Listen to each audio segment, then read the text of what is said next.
Hi, welcome back to another personal Man of Steel and Gives Hope.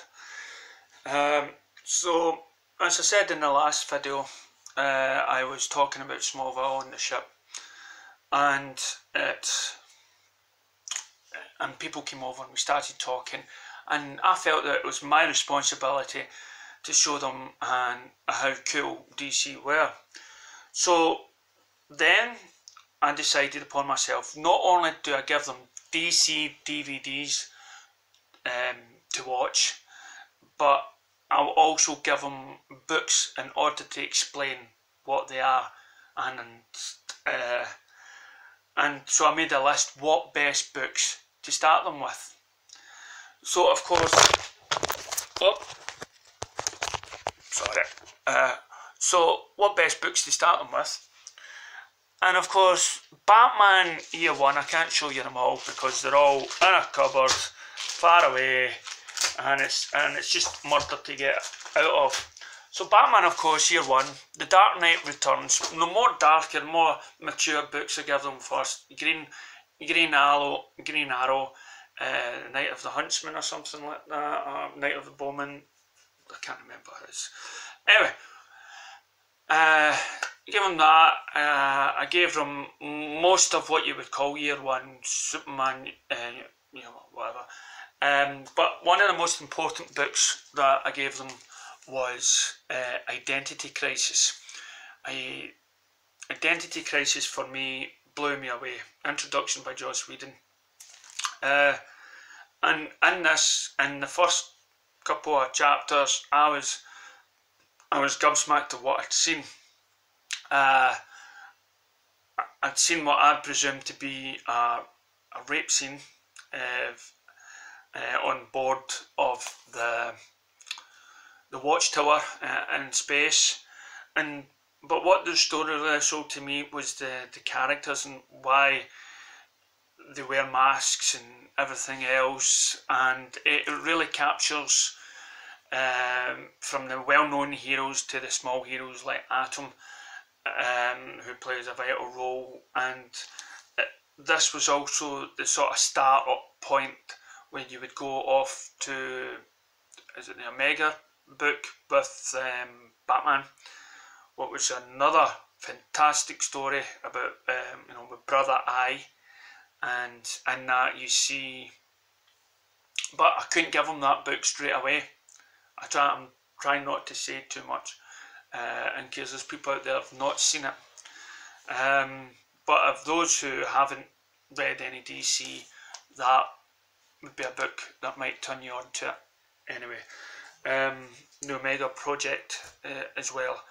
But I would, so the other books I would start them off with would be Superman Birthright, which would be, for me, it's Superman Birthright, and of course the Geoff Johns Secret Origin, and all of Geoff Johns' Secret Origins are very good from Green Lantern. So anyway, I would pile a list of books, and I would lead them either through the Justice League books or the way to the Omega Project, which then would lead to Infinite Crisis. So I had a list saying start off at the straightforward books. One of the main books I started them with, main ones, Kingdom Come. Let alone the artwork in it to show you what comic books can give you. Because some people are put off with artwork. Take Arkham Asylum for once, right? Now that could be a terrific book. The only two things that went against it for me personally was Grant Morrison, who I believe does do some good stuff but is overhyped. The hero at Arkham Asylum, but also the drawings in the Arkham Asylum are pretty weird, and so I couldn't really say read this unless I knew the guy was some sort of fancy art lover or something like that. So it would be that. It would be it would be even books like The Preacher that is now on TV, and the TV show is doing something pretty different. You know, it's, for me, the first season of Preacher hasn't even touched on the books, and I believe the series will be going in a different way. So there you go. You got the Dark Knight, you got and then you've got Man of Steel, Superman, Man of Steel, all the origin stories. Then somehow lead them all onto a path that leads to Infinite Crisis, and then lead them on to Superman New Krypton, where Superman finds out that, you know, he opens the bottle of Kandor and thousands of Kryptonians are there. And I've probably missed out a lot of really good books, but I had the list at the time. I gave them to people, they got into it, you know, and it's a big trust thing to give these people graphic novels at £10, £15 each. So the other stories that I would talk about will be Flashpoint, that you've seen in the Flash TV series. It only skips, you know, it's same name, but for me, Flashpoint blew me over, and that would be a series of books I would give to people in order to try and to get them to understand DC. And of course, I cannot express, the books away in my bag just now. I bought the omnibus DC Rebirth. I've just read it. It is fantastic. Every chapter is like part one of of the whole new Rebirth. It takes you different characters. Sorry, big cough. It goes from Superman, Batman, Constantine, Hellblazer,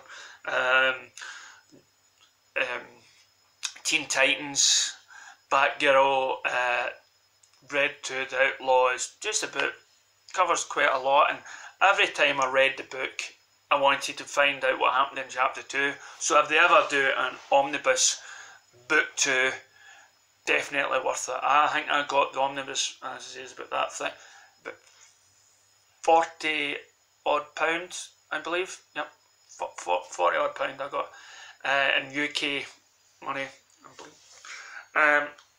Another interesting book to read is the Injustice League books.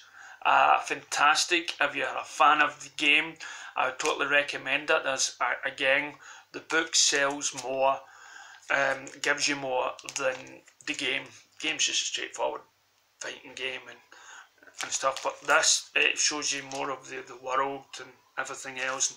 And as you say, the BVS and Man of Steel maybe pays the whole look on this, because it's a top selling game. They may have based some of the movie ideas on that. Now this book is one of my personal favourites at the time. It's not a well-known book. It is called Batman City of Crime, and it's got a fantastic wee scene in it where for me it was like a movie, where Robin is watching Commissioner Gordon in the hospital, and there's these sort of monster zombie kind of creatures walking into the hospital that seems to be deserted, and it's making these wee noises, you know, and it first of all shows you an empty corridor, and then suddenly the two guys are there, and Robin at this time, he's freaking out. He's you know, he's scared, and the build up to that and the drama is everything else. There's a scene on the rooftops where Batman is just surrounded by thousands of these guys, these sort of monster beings or things that have been taken over him. But what sold me, what Pacific Scene sold me on it, was there was a scene where Scarface is a character, the ventriloquist, try and say that name when you've had a few, and he's got this doll, and the doll is totally separate from his mind, so separate that Scarface can turn around and shoot the ventriloquist, right? So this is like the evil persona that I'm in. Anyway, and there's a scene in it where the ventriloquist is on the ground, bleeding out, you know, unconscious, and Scarface is still going, you know, and for me that was a fantastic story, alongside with the Batman Cataclysm stories, where Gotham has been destroyed. Batman is going towards these enemies. See, it's all about just one particular scene that sells it for me. He's going towards this, and he's got to get the scare back into Gotham. Then he's got to make everybody scared of him. And how he does it is by doing the old Clint Eastwood thing, by putting a bulletproof thing on, or maybe it was his symbol.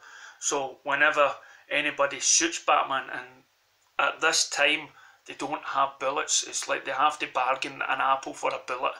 That's how bad Gotham is, that they would sell their food just to get a bullet to stay alive. So as soon as they try and take a shot at Batman, he stands back up. So check out that storyline anyway. And then, so the other books I would give people, of course, would be the Death of Superman and the Return of Superman, Nightfall and stuff, and it'll all end, you know, and after so many boxes of books I would give these people, I would try and end it with a wee cliffhanger of a book and say, right, well, it's up to you.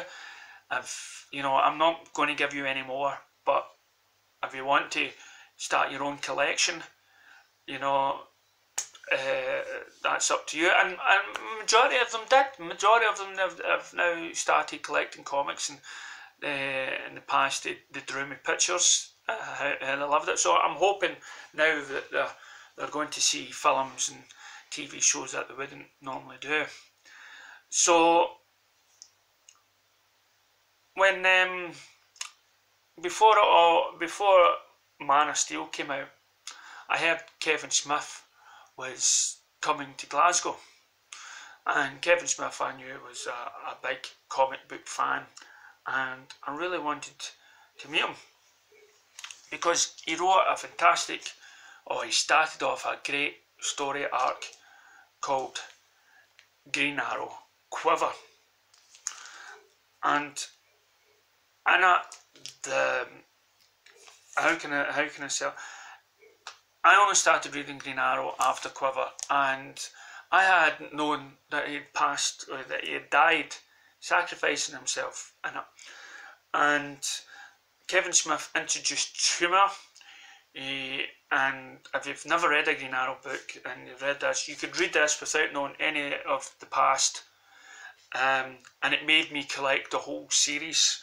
It gets taken over by Jude Law, and as I say, I managed to speak to him, which will be in the next video, and hopefully a wee bit more of my personal take, and hopefully in the future I'll be doing more personal videos and talking about me, because I'm terrific.